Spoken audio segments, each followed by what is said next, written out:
Why do you think people love Caitlin Clark, besides her skills? She can shoot threes from logo. We never seen that before. Angel Reese, once hailed as the next big thing in women's basketball, is now facing the heat from her own fans. From missed shots to attitude problems, the criticism is pouring in, and the comparisons to Caitlin Clark? Let's just say it's not looking good.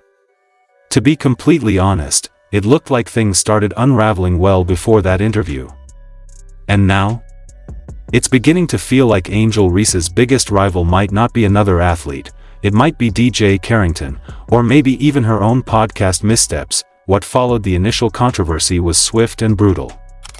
Industry watchers estimate her podcast's viewership dropped by more than 90% almost overnight. That kind of nosedive is nearly unprecedented.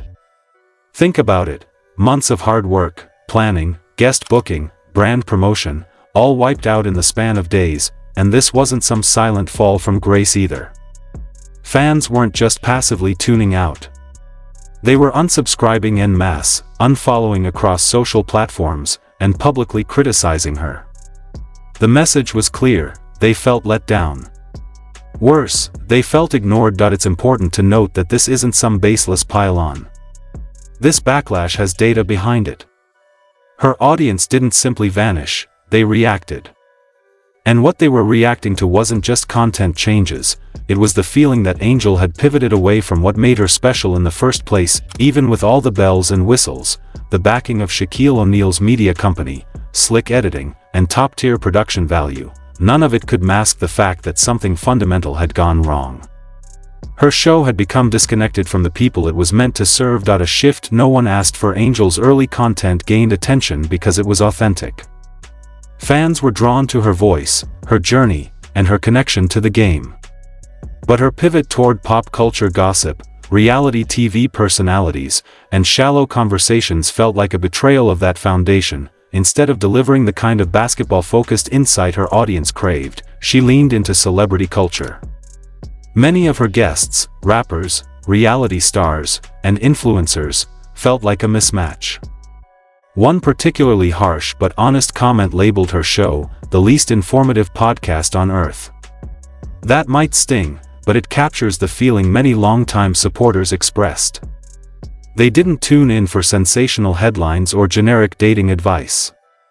They came for Angel Reese, the basketball player, the competitor, the voice of a new generation in women's sports. Instead, they got something that felt like it was chasing clout more than connection. A PR fumble that lit the match, but the content misalignment wasn't even the worst part. When fans voiced their concerns, hoping for clarity or a change in direction, Angel didn't respond with humility or openness. She lashed out. One now infamous tweet said, "This is my podcast. Shut the F*** up. You don't watch. Thank you." With that one statement, she transformed a manageable criticism into a public relations disaster.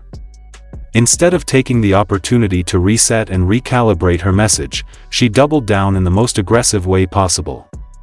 The tweet spread like wildfire, and within hours, media outlets began covering her podcast's plummeting numbers, and just like that, her show went from underperforming to being a symbol of how not to handle a platform. A widening gap between Angel and her audience. It wasn't just one tweet or one episode. The problems kept piling up. She never released a promised interview with rapper DaBaby, which became a sore spot among fans who were already frustrated by the direction of the podcast. The content they did get felt shallow. It wasn't what they signed up for. Her once loyal audience began sounding more like critics. One user hit hard with this line: "We are the shareholders of your content. If you can't take the heat, get off the mic." That's not trolling. That's real disappointment from people who used to believe in her. Then came the inevitable comparisons. Caitlin Clark, who hasn't even launched a podcast, was held up as a model of audience connection. Fans speculated that if Clark ever started a show, it would instantly outperform Angel's, not because of production value, but because Clark seems to get what fans want. They want authenticity. They want respect. They want to feel like their voices matter. Angel's fans began suggesting real changes, like inviting prominent women in business, sports, and coaching onto the show. But instead, they kept seeing TikTok personalities and celebrity girlfriends with little to contribute to meaningful conversation. One comment nailed the sentiment. With all the amazing women out there, you chose to spotlight rapper girlfriends?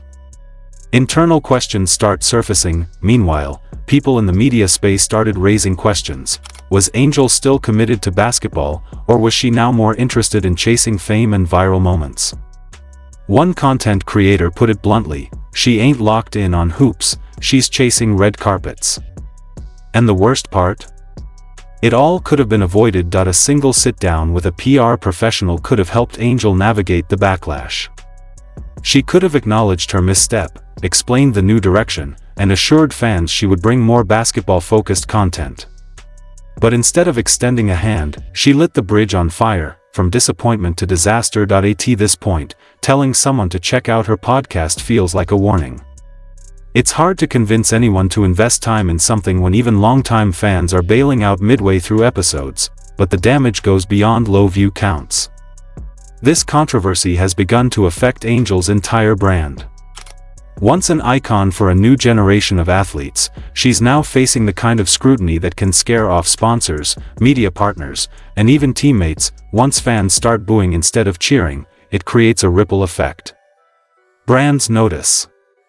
Opportunities dry up, the public narrative shifts. It's no longer just about a struggling podcast, it's about whether Angel Reese, the brand, can recover from this. A warning for other athletes, this whole situation has quickly become a cautionary tale for anyone trying to build a personal brand in the digital era. It's not enough to have a platform, money, and connections. You have to listen to your audience. You have to respect them. Being a creator isn't just about being seen. It's about being understood.